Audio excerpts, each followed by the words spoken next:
previous lecture, we understood the concept of financial accounting, its need and necessity, various end users of accounting information and the key terms associated with financial accounting.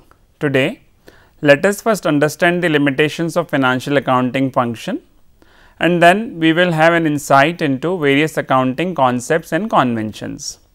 Limitations of financial accounting. No doubt, accounting function helps the business to a great extent.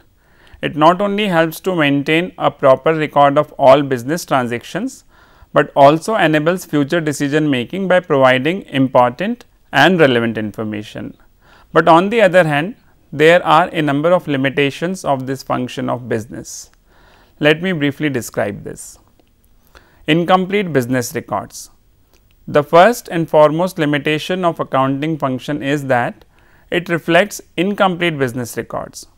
As discussed earlier, accounting process considers only those transactions of business which can be expressed in terms of money. It avoids those transactions which are purely qualitative in nature and cannot be quantified. For example, quality of goods produced is very important factor for success of any business, but it has no place in books of accounts.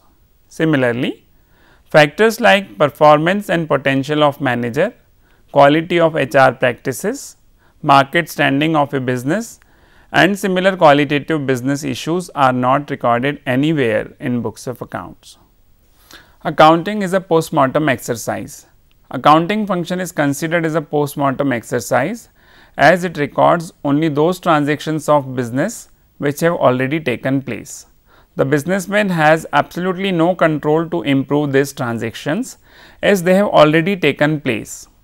Anticipated or future transactions have no place in books of accounts. Further, the transactions are recorded on the basis of historic value which may not be fair value. Then, room for biasness. Accounting function is based on various principles and rules. The interpretation of these principles is subjective in nature and is largely dependent on the personal opinion of the accountant. So, there is a space for biasness. To take advantage of this, various businessmen may interpret different rules and principles differently. Possibility of window dressing. Accounting books are the basis of preparing final accounts of business, which in turn are the basis of laying various taxes. So, businessman wants to show losses or lower profits. This motivates the businessman for window dressing in books of accounts. It is a limitation of accounting that it cannot prohibit or check window dressing in books of accounts. Provides inappropriate information. At times, accounting supports presentation of inappropriate information. It may incorporate items at such value that are wrong just because they satisfy the technical requirements of accounting process. Due to this, certain items which are absolutely valueless finds a place in accounting books, whereas certain other items which have good value do not appear in books of accounts. Let us understand it with the help of an example. A firm bought a computer for rupees 50,000 and depreciated it 50% per annum. At the end of second year, the value of computer in the books of firm becomes 0 and it appeared nowhere in accounting records, while in fact the computer was still existing in firm's office with an appropriate market value of rupees 20,000. On the other hand, an asset, say furniture, which practically has no value, may appear in books of accounts at considerable value due to accounting process. Then, no consideration to time value of money. It is also one of the major limitation of accounting that it does not consider time value of money. As accounting records the various transactions on accrual basis, it needs to consider their amount after adjusting them for time value of money, which it does not. For example, let us say a firm purchased goods worth rupees 50,000 on credit from any firm, the amount being payable after a year from now. While preparing the accounting records today, the liability of the firm dues to enterprises or the firm from which goods have been purchased will appear at rupees 50,000. Now, if we consider time value of money, the present value of rupees 50,000 to be paid after 1 year should be less than rupees 50,000 depending upon the normal rate of return in the market. Accounting principles do not consider this. Accounting is a pervasive function and business and other firms performs it irrespective of their size, location and nature of activity.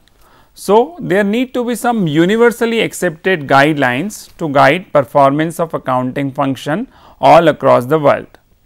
In course of time, certain fundamental rules have been evolved on the basis of practices of accounting profession, which gives the direction to standardization of accounting function across the globe. These rules denote the fundamental truths and generalized decisions for practicing the accounting function and are known as accounting principles. There are certain other terms that are also widely used along with the term principles.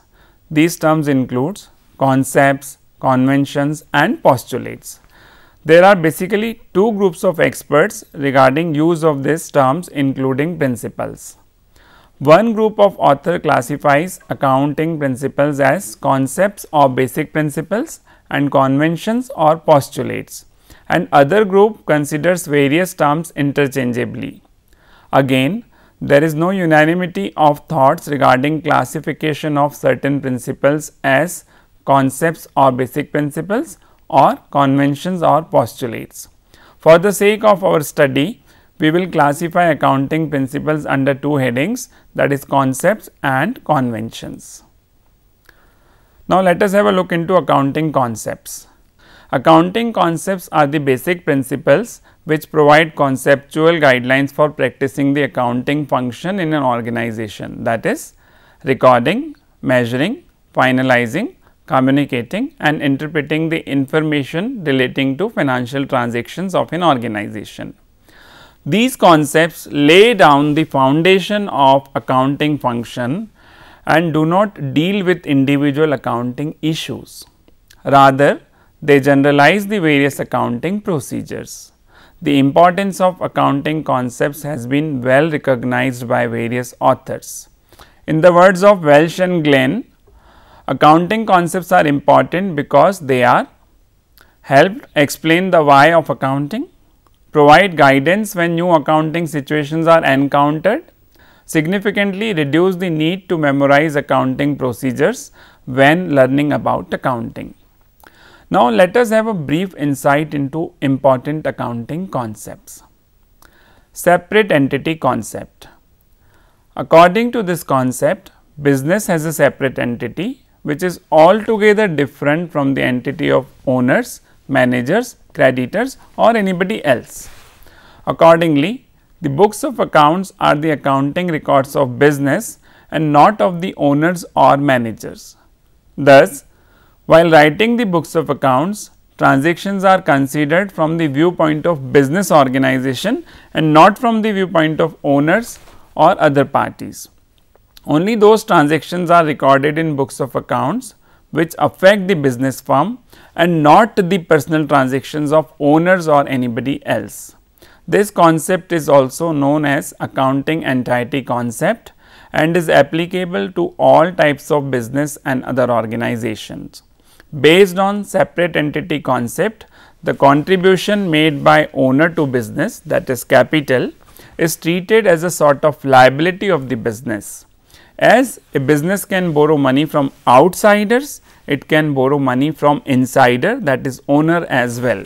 Accordingly, capital is an internal liability for business. Going concern concept. As per this concept, business is expected to run for a long period of time, say indefinitely, under normal circumstances. Accordingly, while preparing books of accounts, we assume the life of business to be indefinite. Based on this concept, all the transactions of business are classified as capital transactions and revenue transactions. While capital nature transactions affect the business for longer span of time, revenue nature transactions affect business for a shorter duration, say up to 1 year or accounting period. Money measurement. This concept states that only those transactions are recorded in books of accounts which are measurable in monetary terms. There are various aspects of a business and a number of business transactions takes place, but all the aspects in transactions are not recorded in books of accounts. Based on this concept, we record only those business transactions in books of accounts which can be valued in exact monetary terms, and business transactions that cannot be measured in terms of money are not recorded in books of accounts. Let us have an example on this. If a business produces goods that are far superior in quality as compared to the goods of the competitor firm, this superiorness of quality cannot be recorded in books of accounts, although quantity produced and its value can always be recorded, which may even be same for both the firms. Accounting period concept. As a business is expected to survive for a very long period of time, if we wait for that time period to exhaust, it will be difficult to know about the results of the business activities. So, based on going concern concept, accounting period concept states that for the purpose of accounting, life of business must be divided into smaller time frames of equal period, and each such time frame is known as accounting period. Normally, a 12 months time period is acceptable as accounting period universally, which starts on 1st of April every year and ends on 31st of March of next year. This is also known as financial year under the provisions of tax laws of various countries. Historic cost concept. This concept is also known as cost concept. Here, cost is not to be connoted for expenses. Rather, it is to be understood as the value or amount of money spent or generated either immediately or on deferred basis out of a transaction. According to this concept, business transactions are recorded in books of accounts on the basis of historic cost, that is, value incurred for the transaction. This means that when we record a business transaction in books of accounts, we record it for the amount of money that we spent or generate through the transaction, and no consideration is given to fair market value, anticipated value or expected value. Let us understand it with the help of an example. If an organization purchases machinery for rupees 3 lakh out of bargain, it will record the purchase of asset, that is machinery, in books of accounts for rupees 3 lakhs only, no matter machinery's normal price in the market was rupees 3.75 lakhs.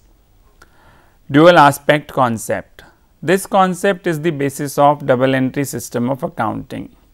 According to this concept, every accounting transaction is recorded in books of accounts for two aspects, that is, one debit aspect and one credit aspect.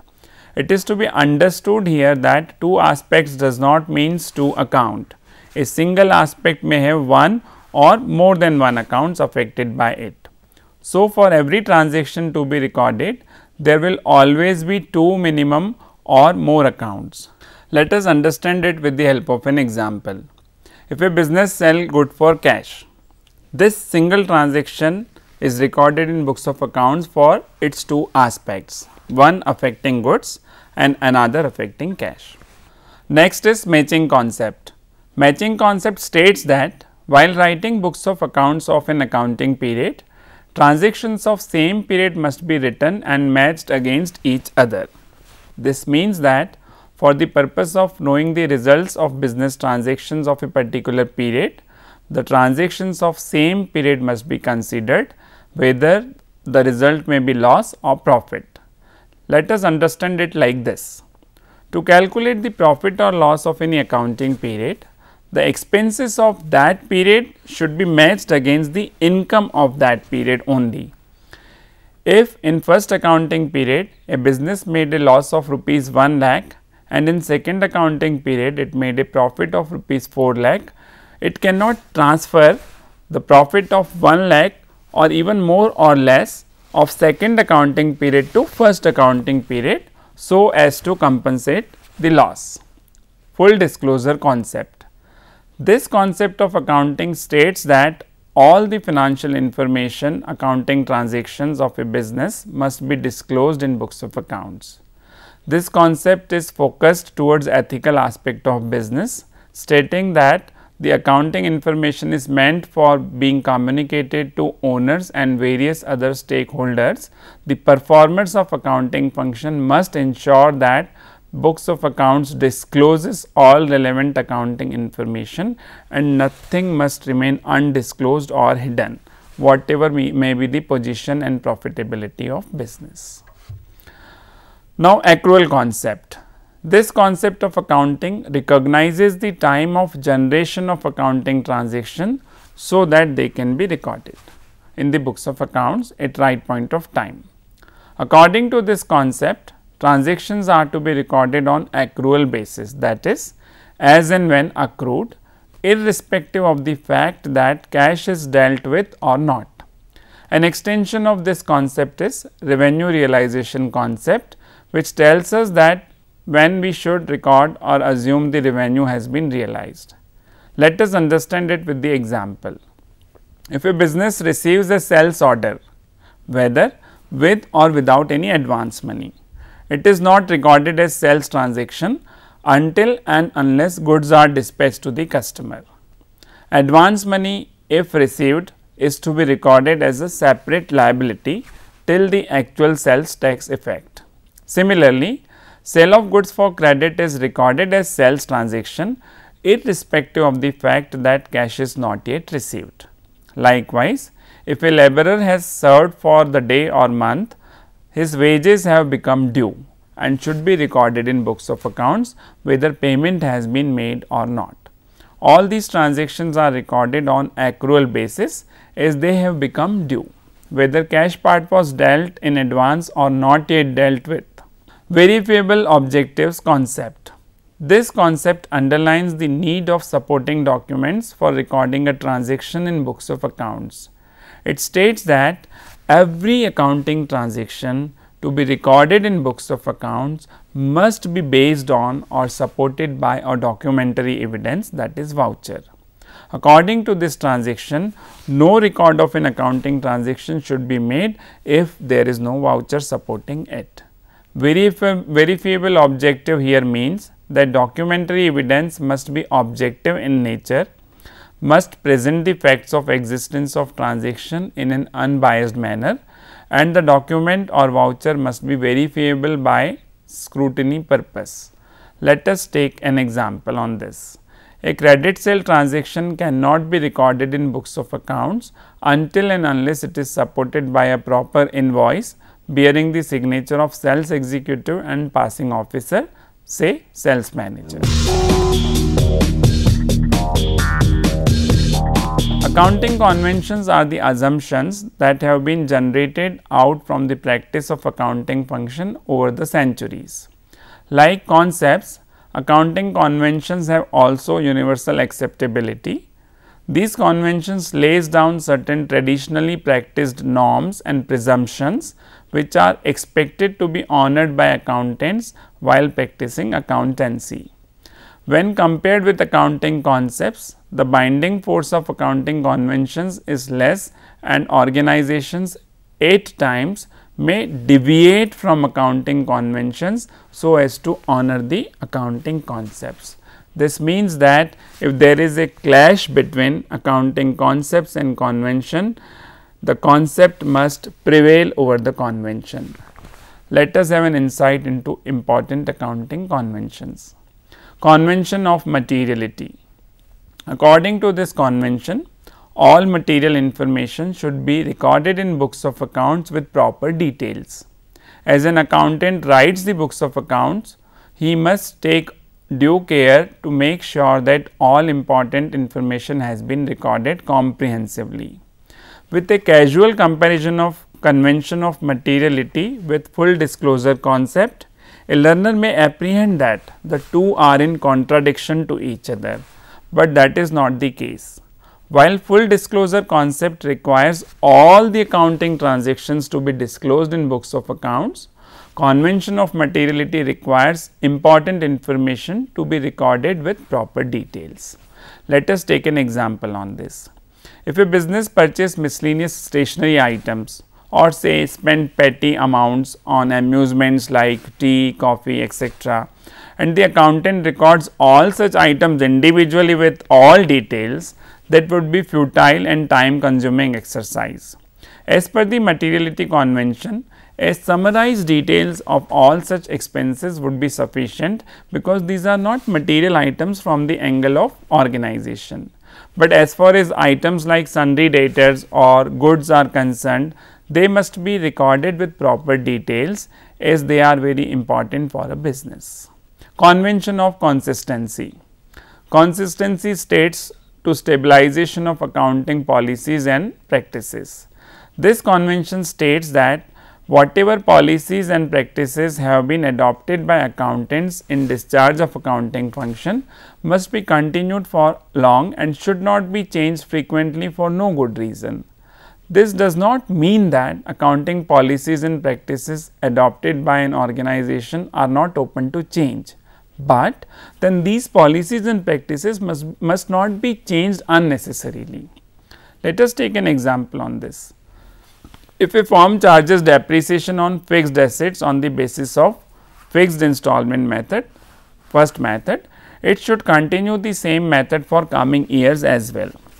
But after few years, if there is a change in legal provisions and it has become compulsory for a certain industry to charge depreciation only on the basis of reducing balance method, that is second method, assuming the firm to be in that industry, it is bound to change its method of depreciation from fixed installment method to reducing balance method. Convention of conservatism. Convention of conservatism is one of the most important convention of accounting and is also known as prudence convention. This concept teaches the accountants to be conservative in their approach and play safe. According to this convention, while performing the accounting function, all prospective losses must be considered and honored, and all prospective profits should not be considered. It means that if a business can foresee some future loss, it should make a proper provision for it now, so as to safeguard itself against the same. In future, if that loss actually occurs, the profitability of business is safe, as it has already made a provision for it. On the other hand, if a business can foresee some future profits, it should not record it until and unless it actually materializes. Hence, the convention focuses on reducing current profitability or say increasing current losses of business with the objective of increasing its future profitability or say decreasing future losses for the better and longer survival. It is on the basis of this convention provision for bad debts is made for expected bad debtors. Let us take one more example on this. Let us say Messrs. Ashok Traders deals exclusively in printers. At the end of the year, it has a stock of 50 printers, each costing rupees 4,500, total stock value rupees 2,25,000. All of a sudden, the company increased the price of printer by rupees 500. Now, if Messrs. Ashok Traders considers this information while writing books of accounts, the value of its closing stock and hence profitability will increase by 25,000 rupees, that is 500 rupees per printer for 50 printer. But according to conservatism convention, this increase in value of stock should not be recorded. Convention of timeliness. This convention states that the transactions should be recorded in books of accounts at appropriate point of time, otherwise their relevance is lost. One of the important objectives of accounting function is to provide relevant and reliable information for various purposes. It will be possible only when this convention is properly taken care of.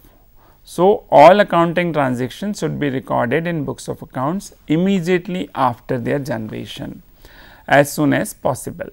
Further, Timeliness reduces chances of frauds, manipulations, misplacements, etc. to a great extent. Convention of industry practice. This convention focuses on specific industry practices.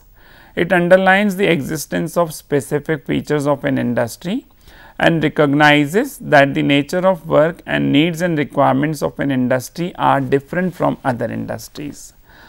Thus, it permits reasonable variation in accounting practices depending upon the nature and requirements of a particular industry.